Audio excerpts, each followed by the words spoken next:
ഇന്ന് സോഷ്യൽ മീഡിയയിൽ മുഴുവൻ വൈറൽ ദിയ കൃഷ്ണയുടെ ഡെലിവറി വ്ളോഗാണ്. നിയോം അശ്വിൻ കൃഷ്ണ എന്നാണ് ദിയയുടെയും അശ്വിൻ്റെയും കുഞ്ഞിൻ്റെ പേര്. കുഞ്ഞിൻ്റെ ജനനവുമായി ബന്ധപ്പെട്ട് ദിയ വ്ളോഗ് ചെയ്തതിനെ അനുകൂലിച്ചും പ്രതികൂലിച്ചും സൈബറിടത്ത് ചർച്ച നടക്കുന്നുണ്ട്. ഈ അവസരത്തിൽ വീണ്ടും ശ്രദ്ധ നേടുന്നത് ബ്ലെസ്സി ചിത്രം കളിമണ്ണാണ്.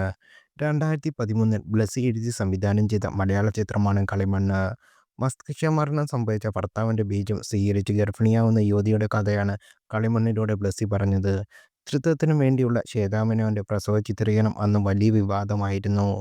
വാണിജ്യ ആവശ്യത്തിനായി മാതൃത്വത്തെ ചൂഷണം ചെയ്യാനും പ്രേക്ഷകരുടെ അവരുടെ സിനിമ കാണാൻ ക്യൂ നിർത്താനും വേണ്ടി നടിയായ ശ്വേതയും സംവിധായകനായ ബ്ലെസ്സിയും ചേർന്ന് തന്ത്രമൊരുക്കി എന്നായിരുന്നു ചിത്രത്തിനുള്ള പ്രധാന ആരോപണം. രാഷ്ട്രീയ നേതാക്കൾ പലരും സിനിമയുടെ ചിത്രീകരണത്തിനെതിരെ രംഗത്ത് വന്നിരുന്നു. മനോരമ ന്യൂസിൻ്റെ ന്യൂസ് മേക്കർ സംവാദത്തിൽ ശ്വേത ഈ വിഷയത്തെപ്പറ്റി അന്ന് സംസാരിച്ചിരുന്നു. ചിത്രത്തിന് പ്രദർശന അനുമതി നൽകുന്നതിന് മുമ്പ് വനിതാ കമ്മീഷന് വേണ്ടി പ്രത്യേക പ്രദർശനം നടത്തണമെന്ന് അംഗങ്ങൾ സെൻസർ ബോർഡിനോട് ആവശ്യപ്പെട്ടു. ഈ ഇടപെടൽ അനാവശ്യമാണ്. പ്രശസ്തിക്കോ സിനിമയ്ക്കിടെ പരസ്യത്തിനോ അല്ല പ്രസവ ചിത്രീകരണം സമ്മതം നൽകിയത്.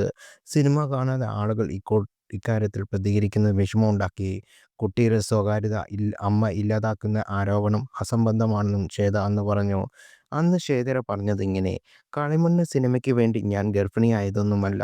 ബ്ലെസ്സിയേട്ടൻ ഇങ്ങനൊരു ആശയം പറഞ്ഞപ്പോൾ ഏറ്റെടുത്തു എന്ന് മാത്രം. അത് ഇങ്ങനൊരു സിനിമയാകും എന്നൊന്നും ഓർത്തില്ല. ഗർഭിണിയായിരിക്കുമ്പോൾ ഇത്ര ഷൂട്ട് ചെയ്യാൻ പറ്റൂ എന്നും ബാക്കി ഡെലിവറി കഴിഞ്ഞ ശേഷം ആയിരിക്കും എന്നും തീരുമാനിച്ചിരുന്നു എന്ന് ശ്വേതാ മേനോൻ പറഞ്ഞു. കാരണം ഗർഭിണിയായിരുന്നപ്പോൾ നൃത്തം ചെയ്യാൻ ഒന്നും ആകില്ലായിരുന്നു. പിന്നെ 1.25 വർഷമാണ് ഷൂട്ട് ചെയ്യാൻ എടുത്തത്. നോർമൽ ഡെലിവറി ആയതുകൊണ്ടാണ് കളിമണ്ണ് എന്ന സിനിമ ഉണ്ടായത്. അല്ലെങ്കിൽ ആ സിനിമയില്ല എന്ന് ശ്വേതാ മേനോൻ അന്ന് പറഞ്ഞിരുന്നു.